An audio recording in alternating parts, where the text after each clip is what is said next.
এই কথাটা আসলে সত্যি না। সবচেয়ে মজাদার ফ্রুট অনেক জায়গায় পাওয়া যায়, শুধু আমাদের বাংলাদেশে।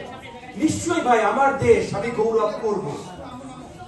মাই কান্ট্রি, মাই নেশন, আমি প্রাউড যদি না, কিন্তু আমার যদি একটা প্রাইড না থাকে আমার দেশের প্রতি, তাহলে আর কার থাকবে?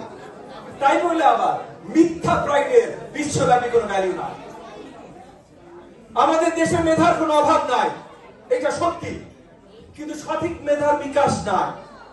কেউ যদি আপনাকে বলে যে আমাদের দেশে সবচেয়ে বেশি মেধার বিকাশ হচ্ছে, সে মিথ্যাচার করছে, সে আমাদেরকে ভুল পথে নিয়ে যাচ্ছে ভাই। কারণ নিজের ভুলটা না ধরা পর্যন্ত শুধরানোর কাজ আমরা করতে পারবো না।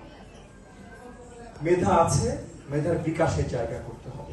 আজকে আমাদের শিক্ষার্থীরা এই স্টেজে যারা জয়ী হয়েছে, আজকে এই স্টেজে প্রদর্শনীও করেছে, গান গেয়েছে, নৃত্য প্রদর্শনী করেছে, আবৃত্তি করেছে, সুমধুর করেছে, মানে অডিয়েন্সে যারাই ছিলেন, কিছু কম্পিটিটরদের গার্ডিয়ানরা বাদে, কারণ তারা উত্তেজিত তাদের নিজের বাচ্চাকে নিয়ে, বাকি সবাই মুগ্ধ হয়ে পারফরমেন্স দেখছিলেন, আমিও দেখছিলাম। মেধার কোনো অভাব আমাদের নাই, কিন্তু এটা বিকাশের জায়গা করতে হবে। এবং সেই কারণে যেন আগামী দিনগুলোতে আমাদের শিশুদের মেধার সঠিক বিকাশ হয়। যার যেখানে মেধা আছে, যার যেখানে মেধার বিকাশের জায়গা আছে, সবার জন্য সেই জায়গাগুলো আমরা এখন তৈরি করছি। কেউ যদি গানে মেধা থাকে, তাহলে যেন সবচেয়ে ভালো গানটা সে গাইতে পারে, সেটা শেখার মতো ট্রেনিং যেন স্কুলেই সে পেতে পারে, সেই ব্যবস্থা আমরা করছি। যে বিতর্কে ভালো হবে, সে যেন এখানে বিতর্কতেই আরো সবচেয়ে ওয়ার্ল্ড ক্লাস হতে পারে, সেটা ট্রেনিং স্কুলেই আমরা ব্যবস্থা করছি। যে ক্রিকেট খেলতে চায়, ফুটবল খেলতে চায়, টেনিস, ব্যাডমিন্টন, হাডুডু খেলতে, আমরা সেই মেধা বিকাশের ব্যবস্থা করছি। এটার জন্য আরো জোরে তালি হোক। এবং এই হাততালি প্রথমত তো আমরা সবাই ডিজার্ভ করি। আজকে এখানে যারা গার্ডিয়ানরা আছেন, যারা আমার শিক্ষার্থীরা আছেন, শিক্ষকরা আছেন, আমার ডিপিইর দায়িত্ববান যারা আছেন, কিন্তু সবচেয়ে বেশি ডিজার্ভ করেন যার নেতৃত্বে এই পলিসিগুলো আমরা নিয়ে আসছি, আমাদের মাননীয় প্রধানমন্ত্রী জনাব তারেক রহমান। একবার আমাদের মাননীয় প্রধানমন্ত্রীর জন্য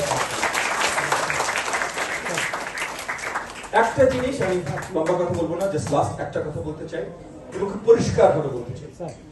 মেধা বিকাশের আমাদের যে উদ্যোগ, সেটা গান, নাচ, খেলা, অঙ্ক, বিজ্ঞান, ভাষা, যেটাই হোক না কেন, মেধা বিকাশের আমাদের যে উদ্যোগ, এই উদ্যোগের বিরুদ্ধে কাউকে আমরা দাঁড়াইতে দিব না। কেউ যদি আপনাদের সামনে আওয়াজ আনতে চায় যে আমাদের দেশে পড়াশোনায় ঠিকভাবে হয় না, আবার গান বাজনা কেন শিখাবে, তাদেরকে মুখের উপরে বলে দিবেন। আমাদের দেশের শিক্ষা ব্যবস্থা আগামী দিনের শিক্ষার্থীদের মেধা বিকাশের জন্য তৈরি হচ্ছে, কারোর ফাজলামি কথা শোনার জন্য না।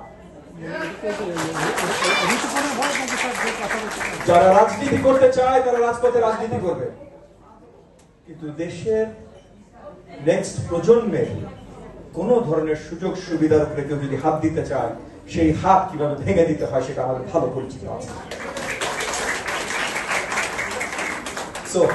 ইনশাআল্লাহ আজকে যারা কমপ্লিট করেছেন, আগামী দিনগুলোতে তারা আরো বড় বড় পুরস্কার জিতবেন। আপনাদের সকলের জন্য দোয়া করছি। ইনশাআল্লাহ 20 তারিখে আপনাদের সাথে আবার দেখা হবে। আসসালামু আলাইকুম।